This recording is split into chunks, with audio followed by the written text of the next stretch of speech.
नमस्कार, मैं हूं आपके साथ अलीम अतार। अपना बिहार की शुरुआत बड़ी खबर से करेंगे। योगी का शपथ ग्रहण समारोह कल होगा। योगी आदित्यनाथ के शपथ ग्रहण समारोह में सीएम नीतीश कुमार शामिल होंगे। कल लखनऊ में है योगी आदित्यनाथ का शपथ ग्रहण। तारकिशोर प्रसाद और रेणु देवी भी शपथ ग्रहण में शामिल होने के लिए लखनऊ जाएंगे। तो मुख्यमंत्री नीतीश कुमार उत्तर प्रदेश के मुख्यमंत्री के तौर पर जब योगी आदित्यनाथ शपथ लेंगे तो वहां पर साक्षी बनेंगे, शामिल होंगे। साथ ही बिहार के दोनों डिप्टी सीएम इस समारोह में शामिल होंगे। योगी आदित्यनाथ का शपथ ग्रहण है, यहां से बिहार से कौन कौन जा रहे हैं? खबर है कि मुख्यमंत्री नीतीश कुमार भी जा रहे हैं। हाँ, निश्चित तौर पर माननीय मुख्यमंत्री जी को भी माननीय मुख्यमंत्री उत्तर प्रदेश ने उन्हें शपथ ग्रहण समारोह में आने का आग्रह किया है। इसलिए माननीय मुख्यमंत्री जी के साथ दोनों मुख्यमंत्री बिहार सरकार की ओर से उत्तर प्रदेश में नए मंत्रिमंडल के शपथ ग्रहण समारोह में हम लोग भाग लेने जाएंगे।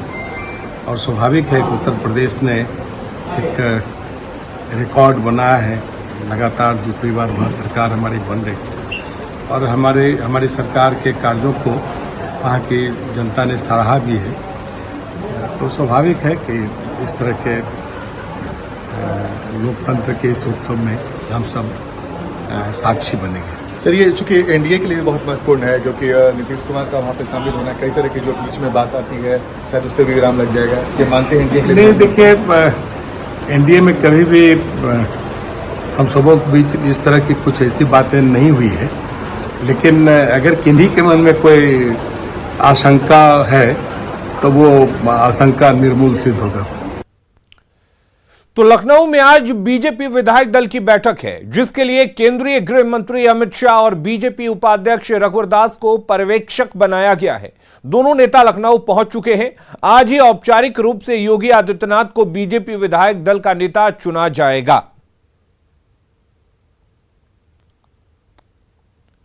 और उधर विकासशील इंसान पार्टी के अध्यक्ष मुकेश सहनी ने बीजेपी पर धोखा देने का आरोप लगाया। उन्होंने कहा कि वो आगे भी संघर्ष करते रहेंगे। साथ ही उन्होंने बीजेपी पर तोड़ने की राजनीति करने का आरोप लगाया। उन्होंने कहा कि वो किसी भी कीमत पर झुकेंगे नहीं। भारतीय जनता पार्टी को भी शुभकामना देते हैं कि 74 विधायक बनाने में सनत मोल्ला का योगदान था और हम लोगों ने मिलकर उनके 74 विधायक बनाए। जब तक मेरे शरीर में सांस रहेगा तब तक मैं अपने समाज के हक अधिकार के लिए, अति पिछड़ा के लिए लड़ाई लड़ते रहूंगा। किसी के सामने में कभी नहीं झुकूंगा, चाहे दुनिया का कोई भी ताकत क्यों ना हो। आपने अभी हाल फिलहाल में आपने देखा कि चिराग पासवान जी का पार्टी किस तरीके से तोड़ा गया, परिवार में फूट डाला गया, लेकिन क्या हुआ? आज देखिए, लालू जी ने इतना अच्छा काम करने के बाद भी आज जेल में है। तो ये सब संसार का एक पार्ट है, ये होते रहेगा। इसके लिए हमें घबराने की आवश्यकता नहीं है। और मुकेश सहनी का यह बयान उस घटना के बाद आया जिसमें उनकी पार्टी के सभी 3 विधायकों ने बीजेपी का दामन थाम लिया। विधानसभा अध्यक्ष ने वीआईपी के 3 विधायकों के बीजेपी विधायक दल में विलय को मंजूरी दे दी। इसके बाद मिलन समारोह में तीनों विधायक स्वर्णा सिंह, राजू सिंह और मिश्री लाल यादव प्रदेश अध्यक्ष संजय जायसवाल की मौजूदगी में बीजेपी में शामिल हो गए। और मुकेश सहनी के आरोप पर संजय जायसवाल ने पलटवार करते हुए कहा कि नैतिकता उनके लिए दुर्लभ चीज है। बिहार बीजेपी अध्यक्ष डॉक्टर संजय जायसवाल से, सर, मुकेश सहनी की पार्टी के तीनों एमएलए जो थे आपकी पार्टी में शामिल हो गए हैं। उसके बाद मुकेश सहनी कह रहे हैं कि हमारी और जो अमित शाह की डील हुई थी उस वक्त संजय जायसवाल तो गेट पर भी नहीं थे। जाहिर बात है, उनके साथ वो जरूर मिले होंगे, लेकिन वो क्या हमारे गृह मंत्री जी के साथ अगर जो भी कोई कमेंट करे उस पर मैं जवाब देना पसंद नहीं करूंगा। उनकी तरफ से ये कहा जा रहा है कि जो हमारी बात कर रहे हैं, इस्तीफे की मांग कर रहे हैं बीजेपी के कुछ लोग, उनको सबसे पहले देखना चाहिए जो 3 विधायकों को तोड़ करके उधर लेकर चले गए, वो क्या नैतिकता की बात करेंगे? एनडीए में रह करके 24 घंटे एनडीए के खिलाफ आप बोलते हैं, आप लगातार चुनाव हारने का विश्व रिकॉर्ड बना रहे हैं, और उसके बाद आपको भारतीय जनता पार्टी मंत्री बनाती है, आपको विधान परिषद में अपने कोटा से जगह देती है, और उसके बाद भी जिस तरह का व्यवहार और आचरण, और खास करके भारतीय जनता पार्टी ने हिंदुस्तान में एक इतिहास बनाया कि पहली बार एक अति पिछड़ा समाज के बेटे को प्रधानमंत्री बनाने का काम किया, और एक अति पिछड़ा समाज के बेटे के प्रधानमंत्री बनने पर उसके बारे में जो कमेंट उन्होंने किया है वह किसी भी भाजपा कार्यकर्ता को और अति पिछड़ा समाज के किसी व्यक्ति को भी पसंद नहीं आ सकता। मधेपुरा के राजपुर गांव में एक महिला की बेरहमी से पिटाई की गई। महिला पर एक पुरुष के चरित्र हनन का आरोप है। महिला के आरोप के बाद लोगों ने उस बदचलन होने का उस पर आरोप लगाया और फिर पंचायत ने महिला की पिटाई का आदेश सुना दिया, जिसके बाद कुछ लोगों ने महिला की डंडे से पिटाई की। महिला की पिटाई का वीडियो सोशल मीडिया पर वायरल हो रहा है। इस मामले में अभी तक किसी की गिरफ्तारी नहीं हुई है। सवाल उठता है कि आरोपियों की गिरफ्तारी आखिर कब होगी। वो पुलिस के जानकारी में आ चुकी है और पुलिस अपनी कार्रवाई भी उस पर शुरू कर दी है। जो भी इसमें संलिप्त होंगे, जो दोषी होंगे, वो किसी भी हालत में नहीं बच पाएंगे। बहुत जल्द हम लोग इस कार्य में उसको पकड़ने में और उद्भेदन करने में सफल रहेंगे। लेकिन सवाल यह है कि लोगों ने आखिर महिला की पिटाई क्यों की। सवाल यह भी कि पंचायत को पिटाई का आदेश देने का अधिकार आखिर किसने दिया, किस कानून के तहत पंचायत ने ऐसा आदेश दिया। क्या पंचायत को कानून की जानकारी नहीं? सवाल यह भी है कि पंचायत प्रतिनिधियों पर आखिर कब कार्रवाई होगी, पिटाई के आरोपियों की गिरफ्तारी कब होगी और कब तक सोया रहेगा पुलिस प्रशासन।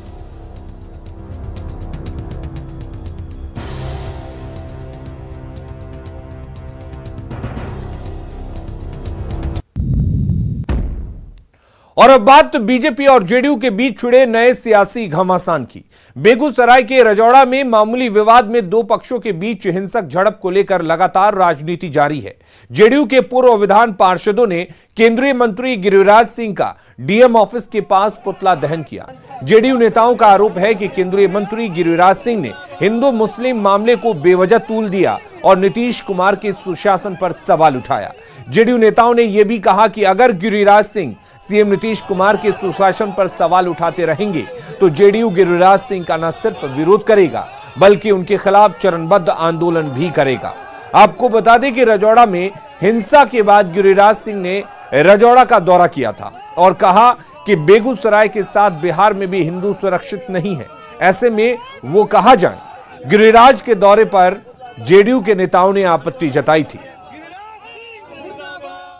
वो बरकरार रहेगा, किसी कीमत पर ऐसे आदमी को हम लोग स्वीकार नहीं करेंगे। और जब तक नरेंद्र मोदी जी इस आदमी को मंत्रिमंडल से बाहर नहीं करेगा तब तक जनता दल यूनाइटेड का संघर्ष जारी रहेगा। गिरिराज जी का जो भाषा था और उन्होंने जो यहाँ नफरत का बीज बोने का जो प्रयास उन्होंने किया, तो लगा कि अगर इसको अभी नहीं रोका जाएगा तो बेगूसराय को भी वो दूसरे जिले के रूप में वो ढाल देंगे।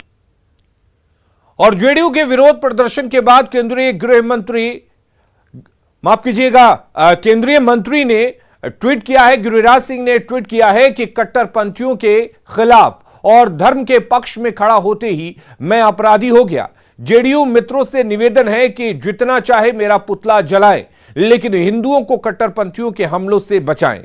आपके आचरण से यह संदेह नहीं होना चाहिए कि आप ही कट्टरपंथियों द्वारा हिंदुओं पर हमला करवा रहे हैं।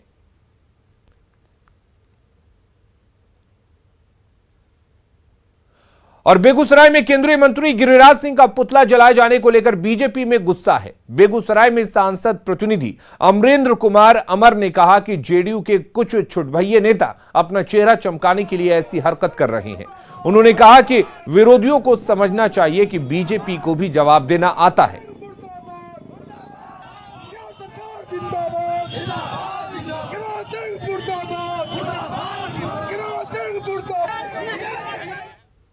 जो लोग गिरिराज सिंह का पुतला फूंक रहे हैं वो थोड़ा इतिहास देखकर देखें। भारत के इतिहास में आजादी के बाद आज तक किसी को 8 लाख वोट नहीं आया और कोई 4.5 लाख से नहीं जीता है। इसीलिए चंद पुतला फूंकने वाले लोगों को अपनी औकात और अपनी राजनीतिक हैसियत देखनी चाहिए। गिरिराज सिंह की राजनीतिक हैसियत और उसका समर्थन बेगूसराय के लोगों ने लिख दिया है इतिहास, इसीलिए वो सत्य के साथ खड़ा रहेगा। सीवान के मैरवा में एसबीआई के ब्रांच में अचानक आग लग गई, जिससे बैंक में अफरा तफरी मच गई। लोगों ने घटना की सूचना फायर ब्रिगेड को दी। मौके पर पहुंची दमकल की गाड़ियों ने कड़ी मशक्कत के बाद आग पर काबू पा लिया। घटना का कारण शॉर्ट सर्किट बताया जा रहा है। बैंक प्रबंधन की तरफ से आग से हुए नुकसान का आंकलन किया जा रहा है। हैदराबाद में बिहार के 12 लोगों की मौत भीषण अगलगी के कारण हो गई। बिहार में भी अगलगी की घटनाएं आए दिन देखने को मिलती हैं। आग से बचने के लिए लोग कैसे जागरूक हो, इसके लिए गांधी मैदान में स्टॉल लगाया गया है, जिसका जायजा लिया हमारे संवाददाता विनीता मिश्रा ने।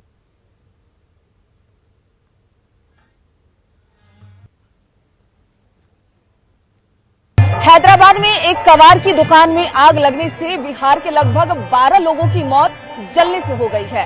बिहार में गर्मी चरम पर है और ऐसे में अगर घर में आग लगे या फिर किसी फैक्ट्री में आग लगे तो उस आग पर काबू कैसे पाया जाए, क्योंकि बिहार में कई ऐसी घटनाएं घटती है जहां आग लगने से कई लोगों की जान चली जाती है। इसी के मद्देनजर बिहार दिवस के मौके पर एक स्टॉल लगाया गया है अग्निशमन विभाग की तरफ से, जहां जानकारियां दी जा रही है कि अगर आग लग जाती है तो उस आग पर आप काबू कैसे पा सकते हैं, आग में अपने परिवार और खुद की रक्षा कैसे कर सकते हैं। अगर कहीं आग लगती है तो फायर ब्रिगेड की गाड़ी कितनी देर में मूवमेंट करती है? फायर ब्रिगेड की गाड़ी जैसे हम लोग को कंट्रोल रूम को या हम लोग को फोन पर भी सूचना मिलती है तो 2 मिनट के अंदर सभी एक सेक्शन तैयार रहते हैं और 2 मिनट में मूव कर जाती है। कभी पानी की समस्याएं होती है? पहले कुछ होती थी लेकिन अब लगभग हम लोग को कोई समस्या नहीं होती है। जिस एरिया में जाते हैं, हमारा भी फायर स्टेशन है और प्राइवेट में भी लगा हुआ है, हॉस्पिटल में, अन्य बड़े बड़े भवन में, और सरकारी जो पीडब्ल्यूडी का है ये सभी जगह पर लगे हुए हैं, तो लगभग हम लोग को अब दिक्कतें नहीं आती कि अगर आप फूस की झोपड़ी में रहते हैं तो मिट्टी से उसे लेप कर दें और खाना पकाते समय बर्तन में 2 बाल्टी पानी जरूर रखें कि अगर आग लगती है तो उस पानी से आग पर काबू पाया जा सकता है। तो तमाम ये पॉइंट्स बनाए गए हैं जो लोगों को जागरूक कर रहे हैं प्रशासन के द्वारा। ग्रामीण क्षेत्रों में अगर आग लग जाती है तो कैसे उस पर काबू पाया जाए। अगर आप धूम्रपान करते हैं तो क्योंकि गर्मी का दिन है, 40 डिग्री तक पारा राजधानी पटना में पहुंच चुका है, ऐसे में आग की जो समस्याएं हैं वो आम हो जाती है, आग लगने की समस्याएं आम हो जाती है। इस पर काबू पाया जा सकता है सिर्फ और सिर्फ सतर्कता बरतते हुए। कैमरा पर्सन मनीष के साथ विनीता मिश्रा, न्यूज़ 18 पटना। बिहार दिवस समारोह में भाग लेने पटना पहुंचे 100 से ज्यादा बच्चे अचानक बीमार पड़ गए। बीमार बच्चों में 11 को पीएमसीएच में एडमिट करवाया गया है, जहां शिशु वार्ड में डॉक्टरों की टीम इलाज में जुटी हुई है। डॉक्टरों की माने तो खाने में इंफेक्शन की वजह से बच्चे बीमार पड़े हैं। बीमार बच्चों में 7 सीतामढ़ी के, 3 औरंगाबाद, 1 पूर्णिया के हैं। बच्चों में लगातार उल्टी की शिकायत के बाद उन्हें भर्ती किया गया। हालांकि अब सभी बच्चे खतरे से बाहर हैं। पीएमसीएच के शिशु विभाग का जायजा लिया संवाददाता रजनीश कुमार ने। बिहार दिवस कार्यक्रम में पटना पहुंचे तकरीबन 100 से ज्यादा बच्चे बीमार पड़ गए, जिसमें कुल 11 बच्चों को पीएमसीएच के चाइल्ड वार्ड में एडमिट कराया गया है। इस वक्त जो भी बच्चे आप देख पा रहे हैं वो इलाजरत हैं। डॉक्टरों की टीम लगातार मुस्तैदी से बच्चों के इलाज में जुटी हुई है, लेकिन जो बच्चे फिलहाल भर्ती हैं बताया जा रहा है कि बच्चे खतरे से बाहर हैं। हालांकि अच्छी बात यह भी है कि जो बच्चे भर्ती हुए हैं अब तक उन्हें आईसीयू में एडमिट करने की नौबत नहीं आई है, लेकिन देखिए कि फूड पॉइजनिंग कारण हो सकता है या बढ़ती हुई गर्मी, ये हम डॉक्टरों से ही बात करेंगे। फिलहाल जो बच्चे यहां पर इलाजरत हैं वो खतरे से बाहर हैं। तो कुल 11 बच्चे इस वक्त आप पीएमसीएच में देख पा रहे हैं जो अलग अलग जिले के हैं। अधीक्षक डॉक्टर आईएस ठाकुर हैं यहां मौजूद, उनसे हम सीधे बात करते हैं। सर, क्या लग रहा है कुल कितने बच्चे आपके यहाँ पहुंचे थे और क्या कंडीशन है? एक्चुअली है 11 यहाँ पीडियाट्रिक्स वार्ड में पहुंचे हैं, एक मेडिसिन वार्ड में भी पहुंची है, अंजलि करके एक लड़की है वहाँ भी है, तो 12 भर्ती हो गया और 5 जो है सो ओपीडी से मैंने दिखा करके वहाँ से हम लोग छुट्टी कर दी है, रात में आए थे। तो इसलिए टोटल यहाँ 16 मरीज देखा गया, एक तरह से कह सकते हैं।